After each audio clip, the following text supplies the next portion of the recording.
Wonderful. It's lovely to see so many of you here today on this Mother's Day. And, I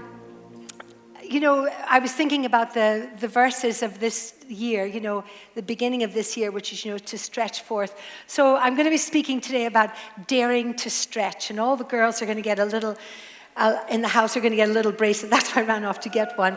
That's going to say, dare to stretch, for you to remind yourself to stretch into your world. Just like we've honored some women. We actually could honor so many of you in the house, but we don't have time. Anyways, 140 years ago, there's a lovely little story, and it happened actually in Philadelphia, and that's where my son stays. And so when I heard about this story, I thought, I must go, and the next time we go to visit, I definitely want to visit this church. Anyway, 140 years ago, there was a little girl called Hattie May Wyatt. She was a 6-year-old girl, and she went to this church called the Grace Baptist Church. And it was a real squash to get in. They met in this old dilapidated building, and it was a squash, and sometimes it was full, and they didn't make Sunday school. And so she would go along and she would try to get in. And one day she said to the minister, she's only 6 years old, she said to the minister, the minister had said to her, someday we will have a bigger building. We're saving up for it. And she said, I hope you will get a bigger building. It is so crowded, said this little 6-year-old. I'm afraid to go there by myself. And he said, when the money's in, we will build a bigger building to get all the children in. 2 years later, when she was only 8 years old, little Hattie May died. And they had the funeral, and after the funeral, the mom was clearing out, and underneath her pillow, she found a little bag, and in the bag was 57 cents. But there was a little note with it, and the little note said, to help build bigger so that more children can come to Sunday school. And so this was written inside this little bag, and she went to the minister and she said, this is what I found under little Hattie's pillow, and she had been saving these pennies. And the minister was so moved, and he didn't know what to do. He was just so overcome. And he took the 57 cents, and he had an idea. He changed them all into little pennies, 56 individual cents, and he told her story, and he sold them off. And when he sold them, different people bought them. They were so impressed. And at the end of that, he had suddenly $250 towards this new building. And actually 54 of the people who had bought the cents gave it back and said, we can't hold on to it. And he was so impressed by this that he thought, well, let's do that again. So they took the $250 they made, changed them into pennies, and then sold them on, and auctioned them off or whatever they did. And when the money came in, they started. We've heard about the widow mite. They started the Hattie May. Her name was Wyatt, so they started the Wyatt May Society, and it was all about stretching. And in this way, this little girl had only 57 cents, but she was able to use it and stretch it. I'll come back to the story at the end. The theme for this year is Isaiah 54, and we have it printed on here so that you will remember. I'm just going to read out the words to remind you. Clear lots of ground for your tents. Make your tents large. Spread out. Think big. Okay, church? Think big. Use plenty of rope. Drive those pegs deep. You're going to need lots of elbow room for your growing family. You're going to take over whole nations. You're going to resettle abandoned cities. And then it goes on and says, don't be afraid and don't hold back. The 3 people we honor today, they have stretched beyond the limitations that they had. Melanie, I know you're watching online. She hasn't used her wheelchair as a limit in her life. She has thought, I'm going to stretch beyond this. What could I do? I remember she spoke to me about 6 years ago, and she said, I would love to be part of the welcome team, but I just find it difficult to navigate these stairs here. And I said, if we get a bigger building, you join the welcome team. And, when I see her, I just think that was her heart. And Lynn, she was in this secure job, had been in this secure job for 18 years. Everything was going great, wonderful, but that little nudge, you could do more. And so she gave up one of her days, reduced her salary to just serve the Tory community 1 day a week. And then the nudge comes along, can you do more? Can you stretch a little bit more? Can you go beyond your financial boundaries?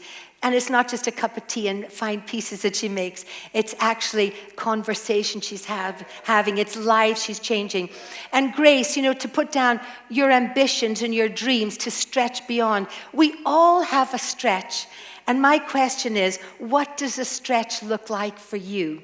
How do we hold on what's been entrusted to us? Do we hold it on tightly because we're anxious, because we're worried? Or do we hold things loosely and say, Lord, it's yours? So the background to this story, the story I'm going to be talking about today is a widow in Elisha's time. And I'm just going to read from 2 Kings chapter 4.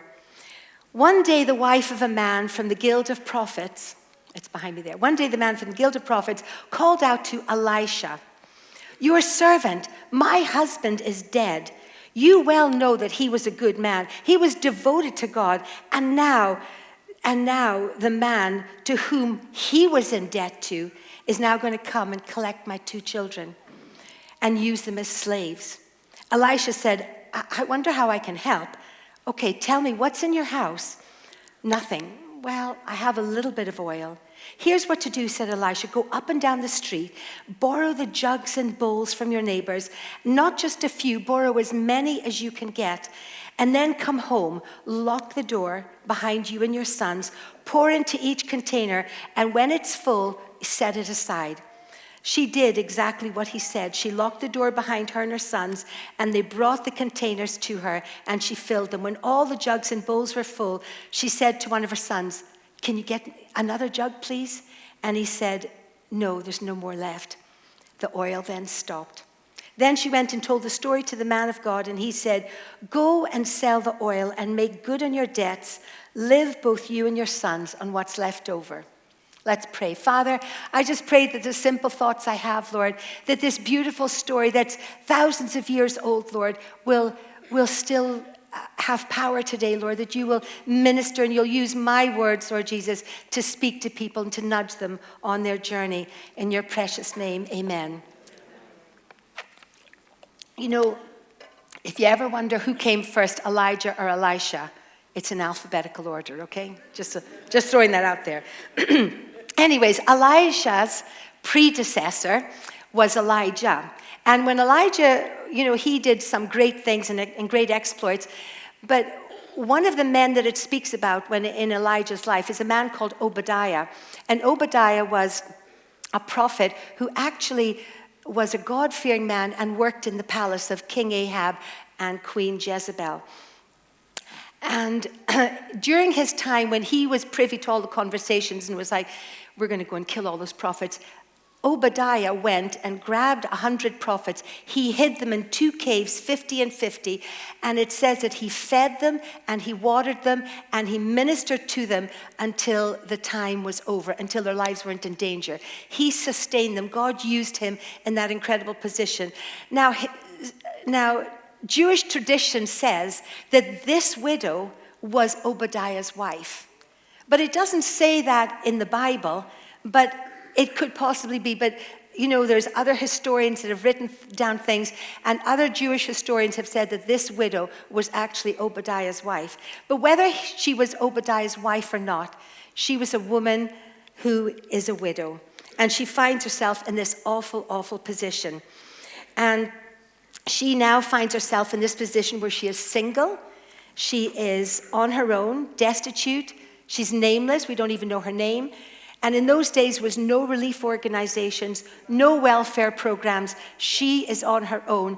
And she's not just on her own, but she's been left in a situation where there's debt. It was so interesting. I know many of you, when we were listening to Becky Murray speaking last week, and the harrowing stories about debt and slavery and what happens. It's happening in our world, but it was happening back then. And so she finds herself in this situation. She's got these 2 beautiful boys, and she is absolutely desperate. And she knows that the debtors are going to come, and she has nothing left, and they'll take her sons, which is her future, which is her old age pension. And so she's just so desperate. I don't know, she must have thought to herself, what's happened here? My life was going so good. I was the wife of a prophet, And now, look at me, and maybe she thought, well, if it was Obadiah, why did he spend all of our resources? Why did he look after those prophets? Why did he give a vision offering? He didn't even, I got that in. Why did he give a vision offering? Why has he done these things? And now look at me, God, look at my life. Look at my life, it's awful. And we don't know what she was thinking, but she does what she knows to do. She turns to God. So there's 4 simple things that I want to say. In her season of stretching, there's 4 things that she does. And I was going to say, we don't walk in one season of stretching, think, oh, that's wonderful. We live in a season of stretching, okay? So don't think, oh, I had my season, so I'm going to relax now. I think until we die, until we take our last breath, we are always in a season of stretching. So the first point, she recognized who her source was. She recognized God. She didn't become bitter or angry or woe is me. She recognized it was. And she says in verse 1, she cried out to Elijah. Circumstances in life can sometimes really overwhelm us, but we have to give control of the circumstances to the one who holds our best interests in hand. And she goes to Elisha and she said, man of God, this is my situation, help. And I love it. She doesn't start talking about her life and how difficult it was and moaning and all that. She just says, this is the situation, can you help me? Sometimes we just want the instant miracle story, but sometimes the Lord often wants to take us through a journey to get to the miracle. He wants to use us in the miracle, but it would be so much easier if he just kind of dropped a bag of gold down in her house, but that wasn't going to happen. The Lord had a different plan.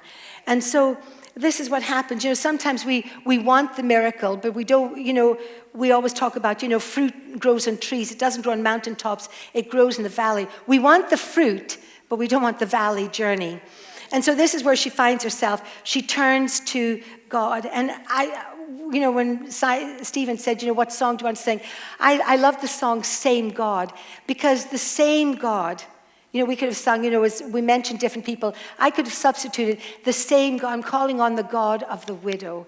I'm calling on the same God. So you come to the same source. She comes to the source that she knows. This is a God who has never failed her. This is a God who has always provided for her in the past. In Psalm 50, verse 15, it says, call on me in the day of trouble. I will rescue you, and you will give me honor and glorify me. So she knew about this because David had lived many years before her. So she knew this verse. I'm going to test the Lord. It says, test me. I'm going to test the Lord. And another thing was, I love the fact that Elisha, in his busyness, he made time to be used. He was willing to be used. He didn't think, goodness, I've got an appointment, I've got something to do. He didn't clap his hands and wave a magic wand. He spoke with her. He got right down to her. He made room to stretch his tent pegs and say, right, come on, you're in my world now, and I'm going to help you. So he made time to do that, and he got involved. And the second thing I was going to say is, as well as her making this, as well as her knowing who her source was, the next thing is she recognized her lack. In verse 2 it says, I have nothing. Well, actually, I have a little bit of oil. I think it's quite amazing that she's there. She speaks about a little bit of oil. I wonder if in that moment she thought, oh, I remember in Elijah's time, there was a widow at Zarephath, and I remember how he blessed her with a little bit of flour and a little bit of water. I better remind him and tell him I've got a little bit of oil. Maybe God will do the same thing for me. So she declared that she had that little bit of oil. God only needs us to say our little bit. I've got a little bit. He just needs us to say that statement. Sometimes we want God to do the miracle, to do the thing for us. But sometimes he wants to use us and partner with us to do the miracle with us. God already knew what was in her home. He already knew that she had nothing. He already knew there was just a little bit of oil. But sometimes he wants us to declare, I've only got a little bit. I was thinking about I was thinking about the other little bits in our world, the feeding of the 5,000. What do you have? I've just got a little packed lunch. I've only got 5 loaves and 2 fish. That's okay, says God. I can use a little, What do you have, Moses? I just have a rod. That's fine. Bring your rod with you. You're not going to believe what that rod's going to do. It's going to strike a path through the Red Sea. It's going to do all sorts of amazing things. I'll take your rod, The widow I mentioned, she just had a little bit of flour to make her last meal. What did David have? He just had a sling and some stones. What did little Hattie May Wyatt have? She just had a little bag of 57 cents that she was willing to stash away and surrender for a bigger building. And I would challenge all of us, what do we have, And if you say, well, I don't have much, I don't have much time, I don't have much resources, that's perfect. That's where God starts working. It's in our little that he comes along and works with us. Not only in Samson, he said, I just had a jawbone, and God did amazing things. So not only does she recognize that her source is God, and not only does she acknowledge that she has very little, the third thing is that she shows an obedient and a submissive spirit. I'll just read the next few verses. It says, here's what to do, said Elijah. Go up and down the street. I counted 10 verbs here. Go up and down the street, borrow the jugs from your neighbors, not just a few, get a lot. Come home, lock the door, pour into each container. When each one is full, set it aside. She did that. She locked the door. She brought the containers and she filled them.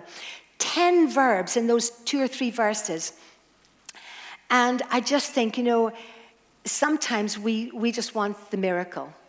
But God's saying, no, you have to do something. Sometimes we're lying there, oh, Lord, come through for me. Come and do something. Sometimes he wants us to take that step of faith and do that and have that little bit of a stretch. Oh, it's a little bit difficult. I think I'll go back to my comfort zone. He's wanting us to stretch. He's wanting us to do things.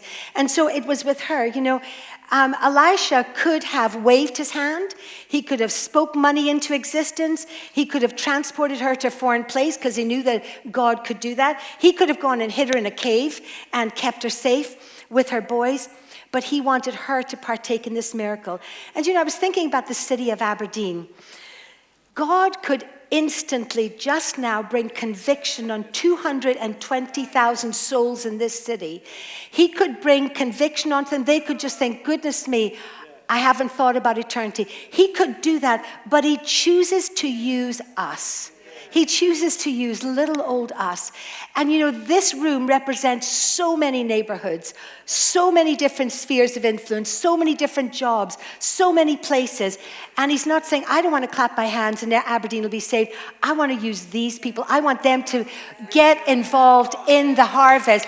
You have to all stretch. We all have to stretch and see what God is going to do with our little small stretch.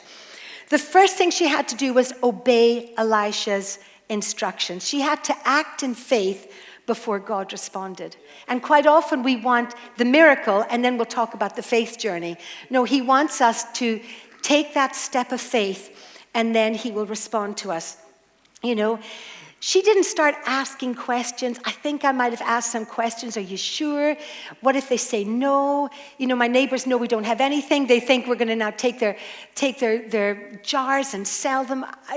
There was so many questions she could have asked, but she didn't have time to ask questions. She just does it, So much doesn't make sense sometimes. When God asks us to do something, sometimes so much doesn't make sense, but we have to just step out in faith. The other thing she had to do, I was thinking about it in her house. She's heard this. She's with her boys. She goes, okay, boys, we're going to go and get that. I think she must have looked at her house and think, right, let's make room for all of these jars that are coming in. Let's make room for all these jugs. And she must have had to clear the decks, move things, get the laundry away.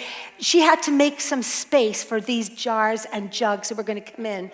And sometimes our lives are so cluttered and busy. Sometimes we have to just take that time and just make that space. Lord, what are you wanting me to do? What space can I create in my world that I can bring people into? She had to remove the important things to make room for the important things. remove the unimportant things to make room for the important things that our sons were getting. And sometimes God asks us to empty ourselves, so that he can fill us. That's why we sung the song, new wine. Sometimes it's new wine. It's a new season. It's coming with empty jars. I think I might have said, well, I'll maybe keep some of this oil aside. I'll maybe just, the little oil I have, I'll maybe put some here and just hide it, just in case, and I'll just pour with what I had. But she didn't. She just poured everything. She trusted the God. The other thing, it's interesting, she had to shut the door. I often wonder, why did she have to shut the door? He told her, go home with your sons and shut the door. And I love that she had to shut the door, because in shutting her door, she was shutting her door to her past, to her current situations.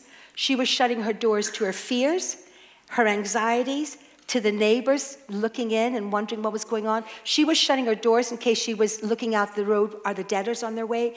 She chose to shut the door and bring it in. I was thinking about, in the New Testament when Jesus went and there was so many people and he was like, no, let's clear them out. Let's just take 2 or 3 people.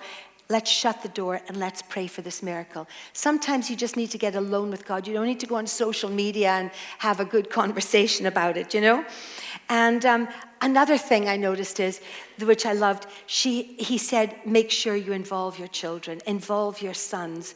This was going to be their miracle. This was going to be their experience as well. I love reading prayer cards. I remember a few years ago in our old building, there was a little prayer card and it said, Dear God, please give my auntie a baby. And I recognized the handwriting. And I remember taking that and folding it and putting it in my phone, behind my phone cover. And I kept that little prayer. I love, God hears the prayers of the children. Involve them in everything you do, Hattie May, she heard the need and she did something about it. I love seeing that little spinning money thing for the children in the foyer. And I spoke to somebody a couple of weeks ago and they said, oh, my kids have come with money. Where's the spinning thing? They won't go to Sunday school unless they can put their offering in. I thought, wow, you're teaching your kids well. It's wonderful. And I love hearing little stories. I heard this little story.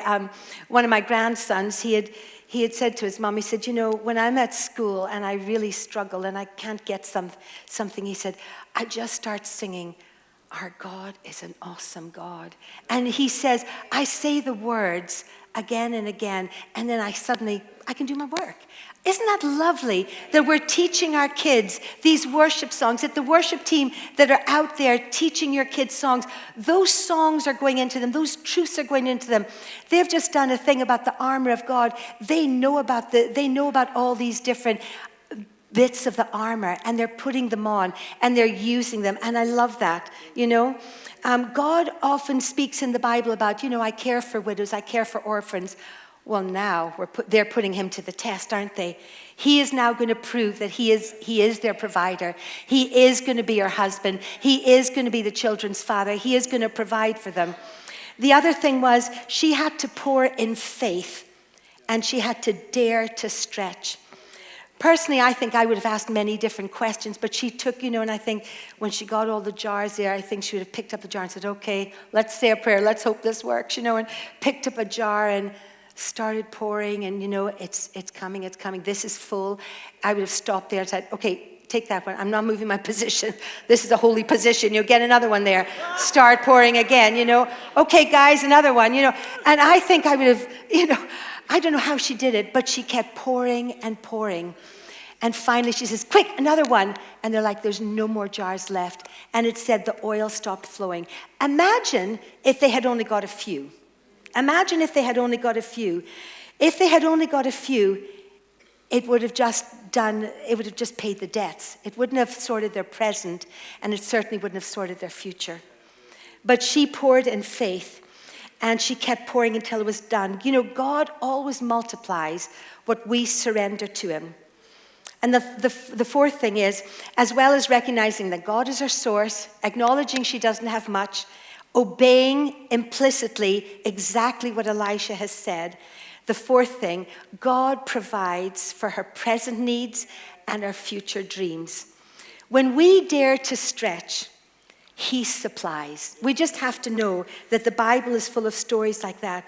You know, when all the jugs were full, she said, bring me another one, and the oil had stopped.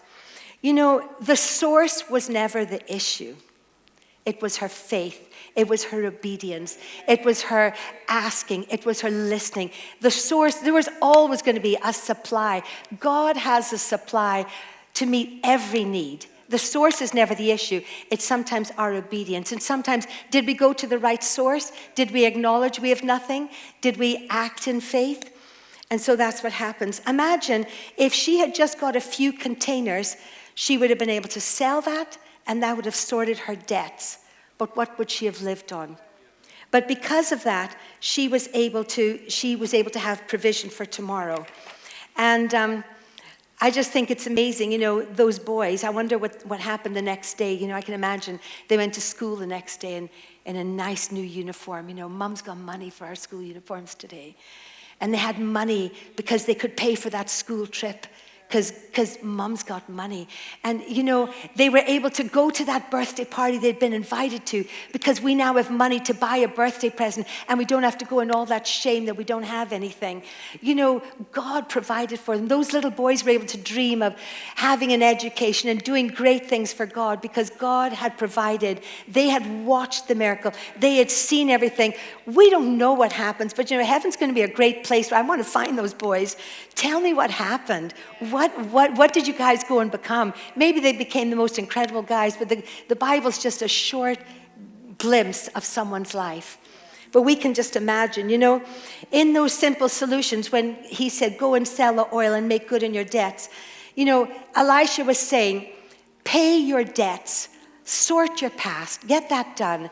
And your present, he restored her dignity. She didn't have to walk in shame that she was the woman that didn't have very much. And he secured her future. And it's like us, you know, if you're here and you've never been to church before, you're thinking, I'm not sure about all this. That's what Jesus does. You know, by him going to Calvary, he's already paid the debt for us. We don't need to do anything else. And he looks after us. He takes your guilt and your shame, and he secures your future in heaven. We just have to take that stretch. We just have to move.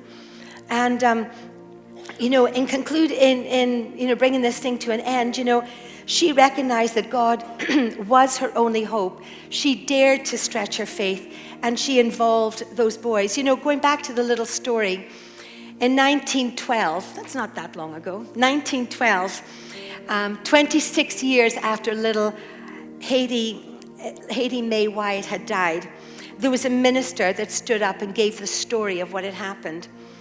He said, you know, her little 37 cents, it kept multiplying and doing things.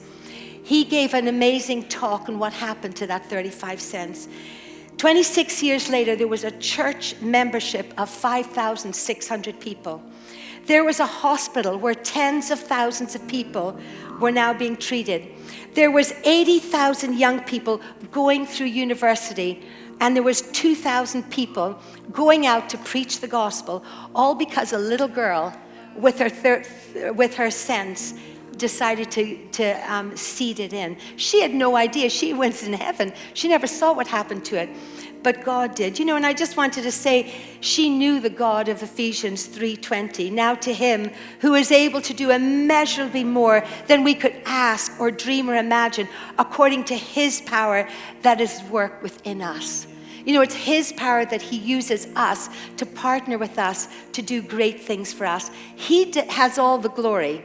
He does all the great things, but he wants to use little old us. You know, I was thinking about the stretch in our church here. 30 years ago, you know, my mom is here. You know, 30 years ago, I honor my mom and dad. They came from the largest AOG church, which was in Fraserburgh, to come to the smallest AOG church, which was in Aberdeen. From the largest to the smallest. That was their stretch. In the world's eyes, that was demotion. In the world's eyes, that was shrinkage. In the world's eyes, I was like, yeah, go into Aberdeen and you can just go out and you know how they take old animals and they put them out to pasture because they're no use anymore. And that's what I often think. That's how people think of that. And it's like, oh, you're leaving that and you're going to Aberdeen. Well, that's nice. You can finish off your last few years of retirement. But God, in God's economy, the stretch, he blows his favor on it. He blows his grace and mercy on it. And the stretch, 30 years later, we're sitting here, because my mom and dad took that stretch of obedience to leave the comfort and the security of a salary and a big church to come to a small church of 6 people where there was no salary. And here we are 30 years later sitting in a church that 2,000 people call home because of the stretch.